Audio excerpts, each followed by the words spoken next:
Hello दोस्तों, सहर होने को है। आज के एपिसोड में आपने देखा कि एपिसोड की शुरुआत सहर के माहिद से फ्रेश होने के लिए कहने से होती है। माहिद उससे उसकी खूबसूरती पर मोहित हो जाता है। सहर उससे पूछती है क्या हुआ। माहिद उसे गीले बाल सुखाने के लिए कहता है उसे ऐसे नहीं सोना चाहिए। सहर उससे पूछती है क्या उसे उसकी परवाह है। माहिद कहता है कि अगर सहर को सर्दी लग गई तो वह उसे ही दोष देगी। उसे हर बात के लिए सिर्फ उसे ही दोष देना होता है। माहिद फ्रेश होने चला जाता है। सहर सोचती है अब सब ठीक हो गया है। सहर बिस्तर पर सहर बिस्तर अलग कर देती है। नाजिमा को डर है कि कहीं उसे फ़ोन ना दिख जाए। माहिद वहाँ आता है और सहर को सोने के लिए कहता है। वे अलग अलग सोते हैं। नाजिमा यह देखकर हैरान रह जाती है। वह सोचती है कि लगता है माहिद और सहर अलग अलग सो रहे हैं। माहिद ने अभी तक सहर को छुआ तक नहीं है। उनके बीच उसना यह सुनकर खुश हो जाती है।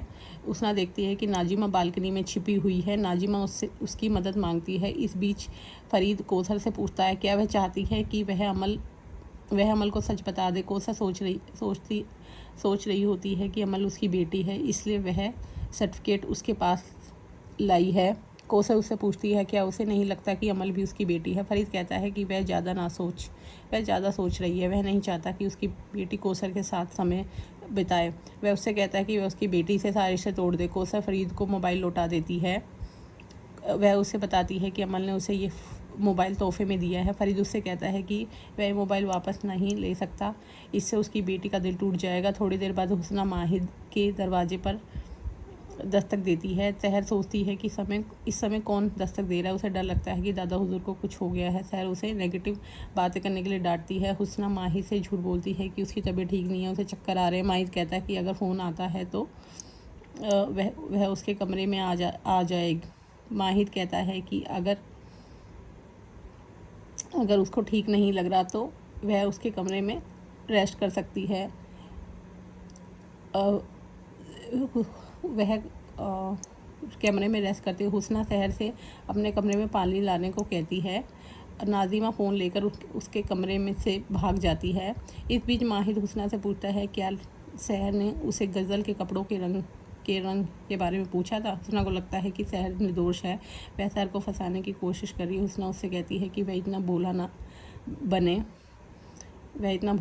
हुस्ना माहिद से पूछती है क्या उसे लगता है कि सहर और उसकी मां निर्दोष है। सच्चाई जानने के कई तरीके हैं। सहर वहाँ आती है, इसलिए हुस्ना बात बदल देती है। बाद में कोसर सहर के बारे में चिंतित हो जाती है। वह उससे संपर्क करने की ना चाहती है। सफ़िया वहाँ आती है, इसलिए हुस्ना उससे फ़ोन छुपा लेती है। वह उससे पूछती है कि वह क्या छुपा रही है। वह कोसर को अपमानित करती है। कोसर उसे मुँह तोड़ जवाब देती है। इस बीच सहर नौकर को उपहार देती है। उसे रहीम मिल जाता है जिसने मस्जिद में अजनबी की मदद की थी। वह उसे स्टोर रूम से अलमारी निकालने में मदद करने के लिए कहती है। वह उसके पीछे जाता है। सहर बाहर से दरवाज़ा बंद कर देती है। मेहमान माहिर की तारीफ़ कर रहे होते हैं कि वह मुफ्ती के लिए उपयुक्त है। वसीम यह सुनकर परेशान हो जाता है। वसीम सोचता है कि सहर इस तरह क्यों भाग रही है।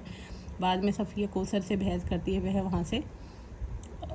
कोसर से बहस करती है और कोसर वहाँ से चली जाती है। उसना वहाँ आती है और उसने अपनी अतीत को नीचा दिखाती है।